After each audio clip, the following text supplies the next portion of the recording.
नमस्कार। Science and study zone में आप सभी लोगों का स्वागत है। और आज हम लोग श्रीमद् भगवत गीता के अंतिम श्लोक को पढ़ेंगे, जो अध्याय 18 में दिया गया है और श्लोक संख्या 78वां है, 78। तो आइए शुरू करते हैं, श्लोक को पढ़ते हैं। यत्र योगेश्वरः कृष्णो, यत्र योगेश्वरः कृष्णो, यत्र पार्थो धनुर्धरः, यत्र योगेश्वरः कृष्णो, यत्र पार्थो धनुर्धरः, तत्र श्रीर्विजयो भूतिर्ध्रुवा नीतिर्मतिर्मम।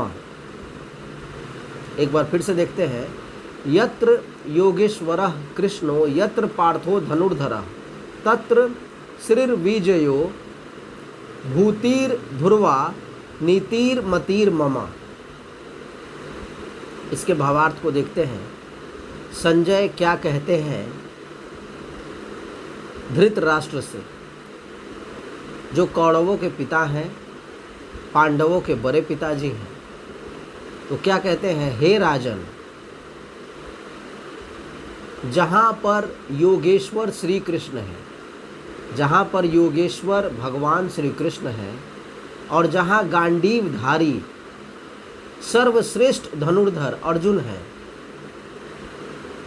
वहीं पर श्री, विजय, विभूति और अचल नीति है, ऐसा मेरा मत है। आइए इसके इंग्लिश ट्रांसलेशन को देख लेते हैं। Wherever there is Shri Krishna the lord of all yoga, wherever there is Sri Krishna the Lord of all yoga, and wherever there is Arjuna the supreme archer, there will also certainly be unending opulence, victory, prosperity and righteousness. Of this I am certain. तो ये है मोक्ष संन्यास योग अध्याय 18 का 78वां श्लोक। इस श्लोक के माध्यम से ये बताया गया है कि जो गीता शुरू होती है तो संजय एक ऐसा माध्यम है धृतराष्ट्र के लिए कि वो उनको कुरुक्षेत्र के मैदान का हाल देखकर सुनाते हैं। और शुरू में धृतराष्ट्र को ऐसा लगता है कि कौरवों का पक्ष भारी है, लेकिन गीता के ज्ञान को सुनने और समझने के बाद संजय इस निष्कर्ष पे पहुंचते हैं कि जहाँ पर श्री कृष्ण है और धनुर्धर अर्जुन है, वहीं पर विजय है। जहाँ पर श्री कृष्ण नहीं है, वहाँ पर विजय नहीं है। यानी कि उनके माइंड में जो कन्फ्यूज़न था कि कौरवों का पक्ष, कौरवों का पलड़ा बहुत भारी है, उस कन्फ्यूज़न को कहीं ना कहीं क्लियर करते हैं संजय कि जहाँ पर कृष्ण की नारायणी सेना है, जहाँ पर कौरव हैं, जहाँ पर द्रोणाचार्य हैं, जहाँ पर भीष्म है, जहाँ पर कर्ण है, वहाँ पर जीत नहीं है। जीत वहीं पर है जहाँ पर गुरु और शिष्य है, जहाँ पर भगवान और भक्त है, और जहाँ पर कृष्ण और अर्जुन है। तो आइए एक खूबसूरत स्टोरी को हम लोग देखते हैं, जिसका नाम है श्यामलाल नाई। तो श्यामलाल नाई जो है एक बड़ा ही खूबसूरत स्टोरी है, जिसका मेन कैरेक्टर श्यामलाल है, जो कि नाई है, बार्बर। क्या है स्टोरी? इस स्टोरी के लेखक का नाम है राजेश्वरी प्रसाद चंदोला जी, और भारत की लोक कथाएं पुस्तक से लिया गया ये कहानी है। इस कहानी को देखा जाए ज़रा सा। श्यामलाल बेहद संत स्वभाव और धार्मिक वृत्ति का व्यक्ति था। पेशे से वह नाई था। सामाजिक व्यवस्था में तब नाई छोटी जाति के माने जाते थे। श्यामलाल मानता था कि नीची जाति में जन्म होना लोगों के पूर्व जन्म में किए गए दुष्कर्मों का फल है। और यह भी कि जैसे पारस मणि के छूते ही लोहा भी सोना हो जाता है, वैसे ही ईश्वर की आराधना सांसारिक कष्ट से मुक्ति पाने का एकमात्र साधन है।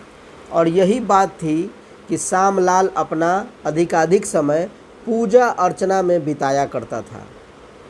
उसके घर में भगवान श्री कृष्ण की एक बड़ी ही मनोरम मूर्ति थी और रोज़ सुबह स्नान करने के पश्चात श्यामलाल बड़ी श्रद्धा के साथ उस मूर्ति की पूजा करता और उसके बाद ही अपना काम धंधा शुरू करता था। एक बार बादशाह ने श्यामलाल को बुलाने के लिए अपने नौकर को भेजा।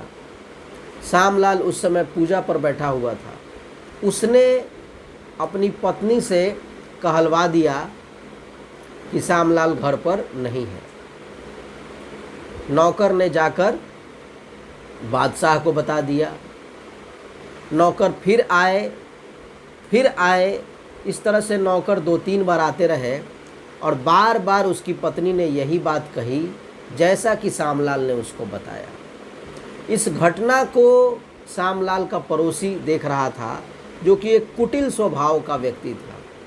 वह राजा के पास गया और उसने सारी सच्चाई को बता दिया कि श्यामलाल जो है घर पर ही बैठा है, पूजा करने में लगा हुआ है और बार बार आपके सेवकों से झूठा बात कहलवा रहा है कि वो घर पर मौजूद नहीं है। इस बात को सुनकर बादशाह का चेहरा गुस्से से लाल हो गया और उसने अपने सैनिकों को आदेश दिया कि जाकर श्यामलाल को उठाकर नदी में फेंक दो। लेकिन जैसे ही सैनिक चलते हैं तब तक भगवान श्री कृष्ण श्यामलाल नाई का रूप धारण कर अपने भक्त की रक्षा करने पहुंच जाते हैं और श्यामलाल को देखते ही बादशाह का गुस्सा हवा हो गया। फिर उसने अपना काम शुरू किया, हजामत बनाना शुरू किया बादशाह का। फिर बादशाह ने आदेश दिया कि सुगंधित तेल से उसकी मालिश की जाए। बादशाह का सुगंधित तेल से मालिश करना श्यामलाल नाई ने शुरू किया, जो स्वयं भगवान श्री कृष्ण थे। मालिश करते समय अचानक ही बादशाह की दृष्टि तेल से भरे कटोरे पर पड़ी। जब उसने उसमें झांका तो उसे भगवान श्री कृष्ण पीताम्बरधारी दिखाई पड़े। उसे अपनी आंखों पर विश्वास नहीं हुआ। उसने फिर दोबारा देखा तो उसे वही मनोरम श्री कृष्ण के दर्शन हुए। ऐसा देखने के बाद वो बेहोश हो गया, गिर पड़ा। तब श्यामलाल को उसने रुकने को कहा तो बोला कि वो अभी जा रहा है और कुछ देर के बाद लौटेगा।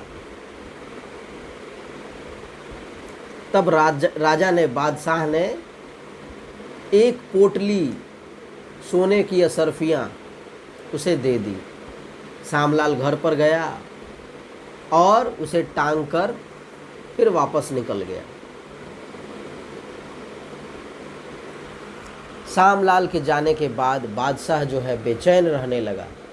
वो बार बार अपने सैनिकों को भेजता कि जाकर श्यामलाल को बुला कर ले आओ।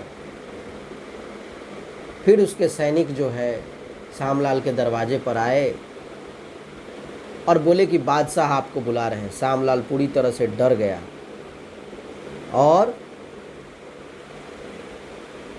डर जाने के बाद उसे ऐसा लगा कि आज तो उसकी खैर नहीं है। जैसे ही वो चल ही रहा था तब तक बादशाह स्वयं श्यामलाल के द्वार पर आ गया और बोला कि हे प्रभु, जो रूप आपने सुबह दिखाया वो मुझे फिर से दिखाइए। लेकिन इस बार उसे परछाई के रूप में श्यामलाल ही नजर आया, कृष्ण नजर नहीं आया। तब श्यामलाल को इस बात का एहसास हुआ कि भगवान श्री कृष्ण स्वयं उसकी मदद करने आए थे और वो इस बात को सुनकर समझकर बेतहाशा रोने लगा कि हे प्रभु, आपको मेरे लिए कितना छोटा काम करना पड़ गया। और बादशाह जो है सामलाल के चरणों पर गिर पड़ा और उसे धन्यवाद देना लगा और बोला कि तुम्हारे वजह से मुझे भगवान श्री कृष्ण के दर्शन हो गए। और उसने बहुत सारा धन दे दिया सामलाल को और फिर अपना जीवन जो है सामाजिक भलाई में, समाज की भलाई में, लोगों के हित में बिताना शुरू किया। सामलाल ने भी उस धन को गरीबों में बांट दिया और कृष्ण भक्ति में लगा रहा। तो इस तरह से इस कहानी में हम लोगों ने ये देखा कि किस प्रकार भगवान श्री कृष्ण अपने भक्तों की रक्षा करते हैं और जो उनको अपना दोस्त मानता है, जो उनको अपना साथी मानता है, जो उनको अपना करीबी मानता है, जो उन पर विश्वास करता है, जिसके साथ में भगवान है उसके साथ सब कुछ है और जिसके साथ भगवान नहीं उसके साथ कुछ भी नहीं है। Thank you very much.